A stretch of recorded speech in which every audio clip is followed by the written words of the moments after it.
Hello and welcome. I'm Saeed from storyplanet.net. Dive right into the essence of the most captivating books without reading them cover to cover.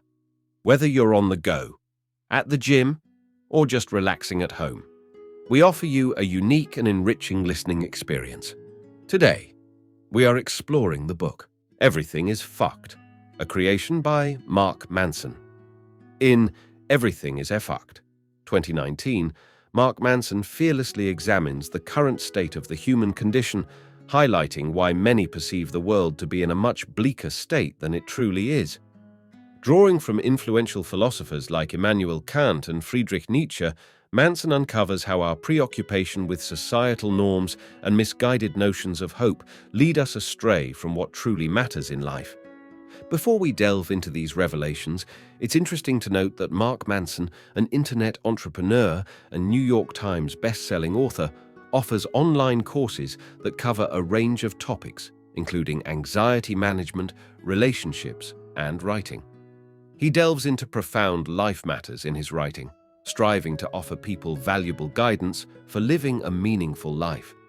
His previous publication, released in 2016, bore the title The Subtle Art of Not Giving a F***. With 8 key ideas to unveil, brace yourself for a deep dive into this captivating book. On storyplane.net. To start, this text discusses how having hope can actually hinder one from living a fulfilling life.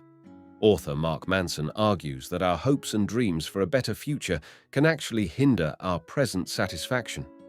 He points out that despite global progress in poverty, starvation, and child mortality, rates of depression and anxiety are still rising. Manson believes that this is because people link their happiness to unrealistic visions of a perfect future. He suggests that instead we focus on virtues and characteristics that can help us in the present, such as courage, honesty, and humility. Manson's advice encourages us to prioritize the here and now and the things that truly matter. Key idea number 1. Hope can be a powerful tool during challenging situations, providing support and motivation. However, it may not have the same effect during times of prosperity or happiness. The text discusses the uncomfortable truth that everyone will eventually die and how this insignificance can lead to nihilism. It emphasizes the power of hope in driving behavior and gives the example of Witold Pilecki, who had hope for an independent Poland and sacrificed his life to help others. However, it also notes that the present conditions in the world have improved, leading to a sense of having a lot to lose and potentially contributing to increased rates of anxiety and depression. The text suggests that hope may be the real culprit for these continued issues. Key idea number 2. The assumption that the rational mind is better at making decisions is incorrect. Authors like Steven Pinker and Hans Rosling argue that the world is improving, but their scientific approach fails to address our emotional brain. Removing emotions, as shown in the case of Eliot, who lost his capacity for emotion, does not lead to better decision-making. Harmonious communication between our thinking and emotional brains is necessary to overcome hope-related problems. The subjective feeling brain plays a role in decision-making, and emotions can undermine our efforts. Key idea number 3. There are 4 laws that influence our emotions and can lead to losing hope. The feeling brain can undermine hopes due to 4 laws of human emotion: the equal and opposite emotional reaction, the self-worth based on emotions over time, the resistance to change from formative experiences, and the tendency to surround ourselves with like-minded individuals.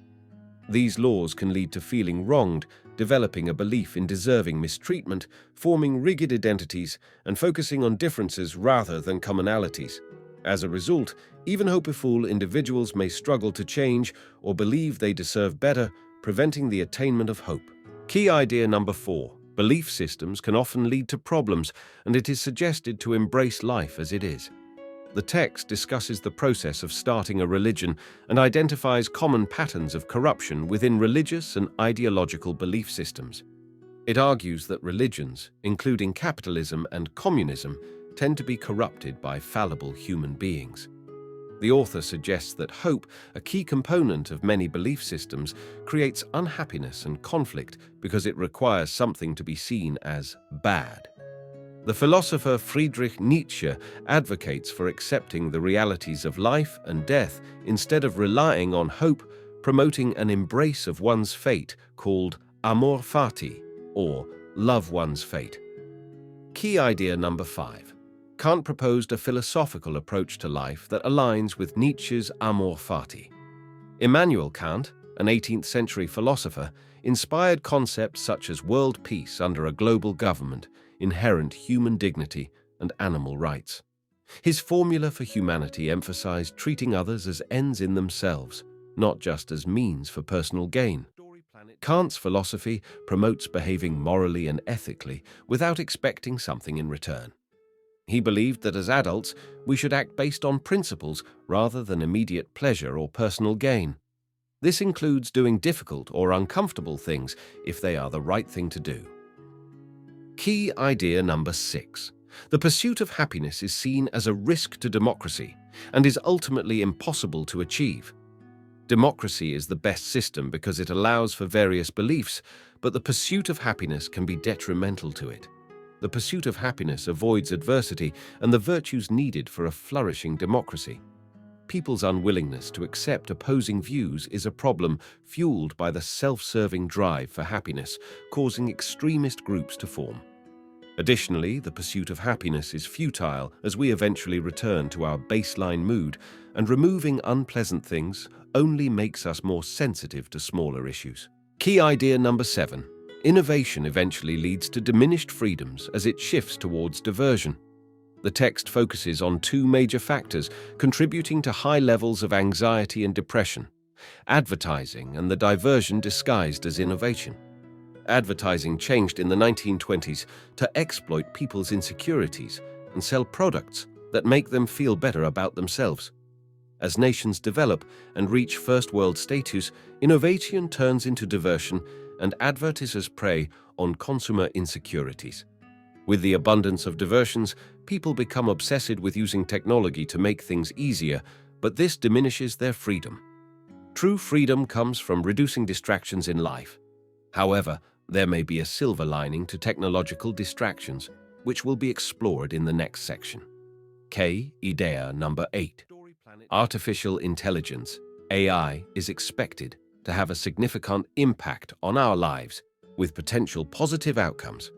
In 2018, Google's AI program, AlphaZero, surprised everyone by beating the reigning chess champion, Stockfish, in 100 matches. AlphaZero also went on to dominate in the game of shogi. This demonstrates the incredible potential of AI. While some people worry about the dangers of AI, others see it as a way to improve humanity and address issues like genocide and environmental destruction.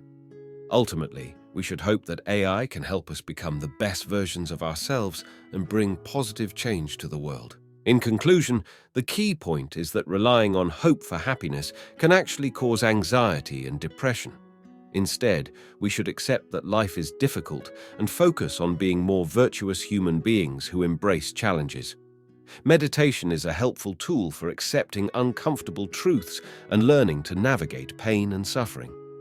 The book, The Subtle Art of Not Giving a F*ck, by Manson, is recommended for those interested in a different perspective on living a less stressful life. Thank you for listening to this summary. If you enjoyed this exploration, we invite you to discover other fascinating books on storyplanet.net. Don't wait any longer. A multitude of books, stories, and knowledge await you there. See you soon on storyplanet.net.